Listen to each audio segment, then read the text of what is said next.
The day started with a nice early coach trip from Brighton to Clapham Common.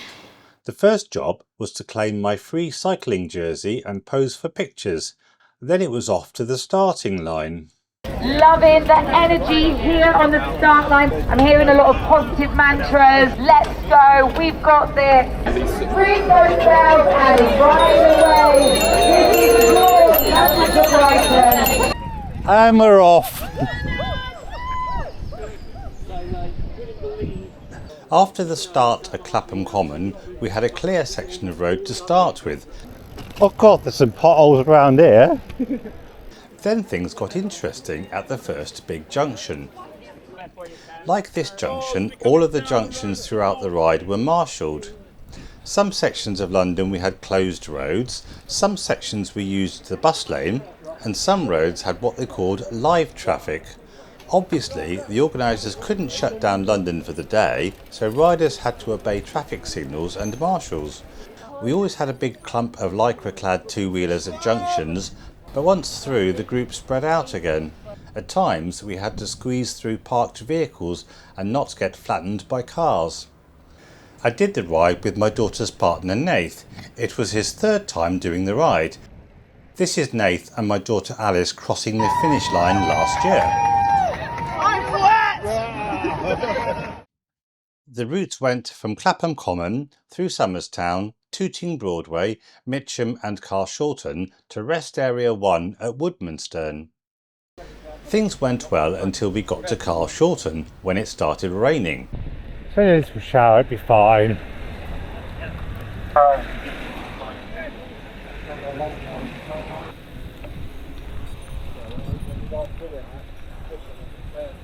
Thankfully, it was a short-lived downpour lasting about 8 minutes. It wasn't long before the rain stopped and the city started fading into the distance in the rear-view mirror.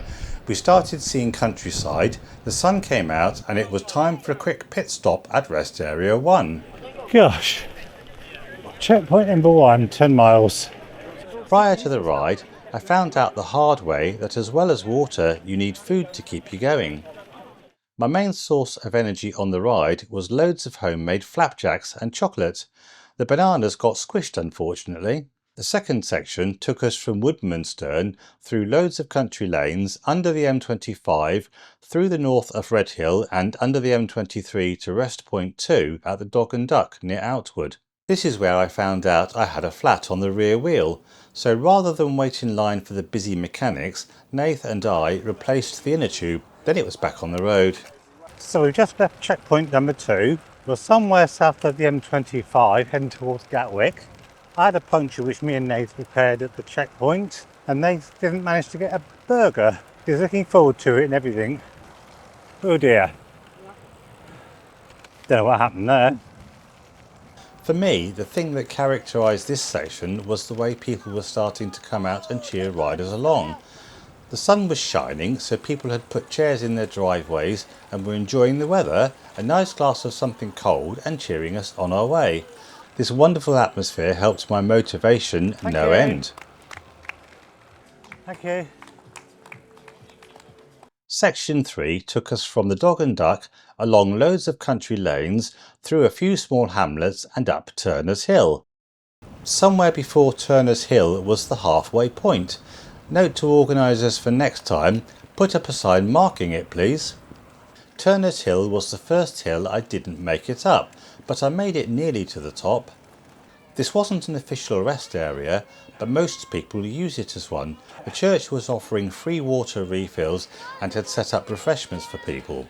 St John's Ambulance had set up a first aid point and the pub was doing a roaring trade. The official rest stop 3 was just down the road at Ardingly Showground.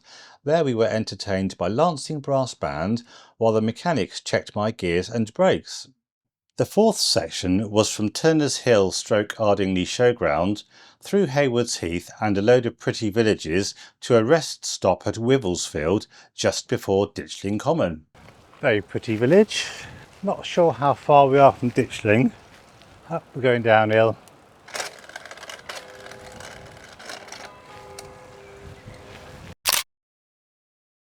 So today in London we had rain and hailstones, Now we're getting further south and it's beautiful sunshine. Nath could be anywhere. It's lovely when people are on the ride just to cheer you on.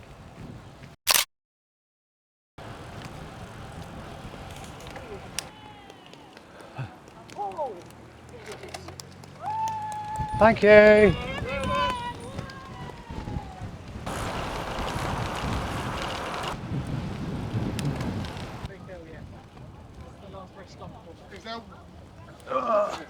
Rest stop 4 was before the ride up the big hill of Ditchling Beacon. We were 41 miles in with a big challenge ahead, so I did just that. Rest.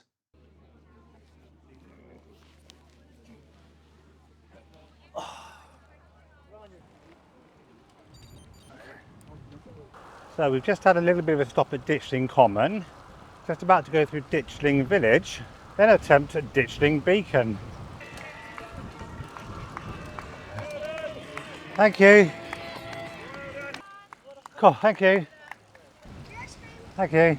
Okay, village of Ditchling, 44 miles, 10 to go.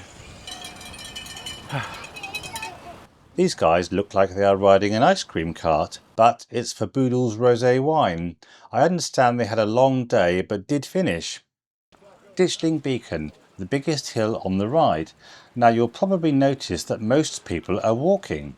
The reason is that it's flipping steep.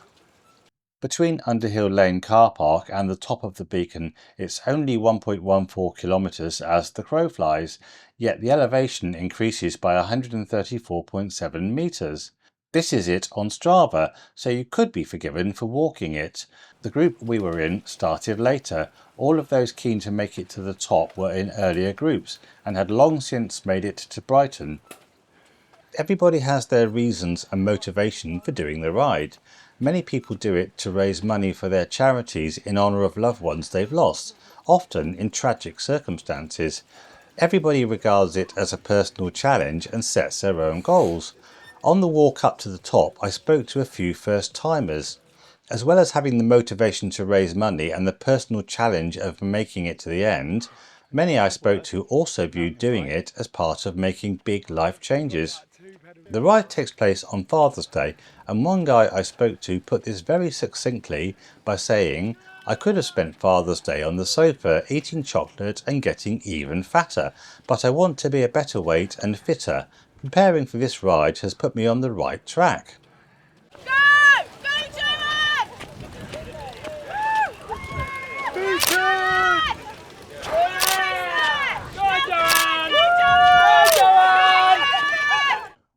From the beacon, it's a quick 8-mile downhill whiz through Brighton to the finish line. So under 8 miles to go, top of Ditchling Beacon. Lovely views. What? Hey, lovely views, aren't they?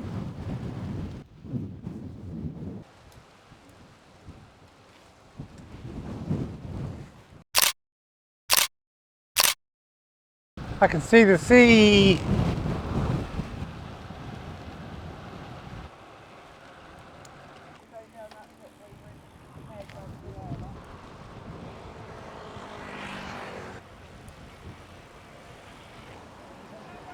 Thank you.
So the big questions of did I enjoy the day and would I do it again? Well, I did enjoy the day. I loved the positive atmosphere and all of the motivation from everyone involved, especially the people who came out to cheer us on. I'm really thrilled I actually managed to finish the ride. Quite an achievement for an unfit old man. Question 2, I've already signed up for the ride and booked my accommodation. So, see you next year then.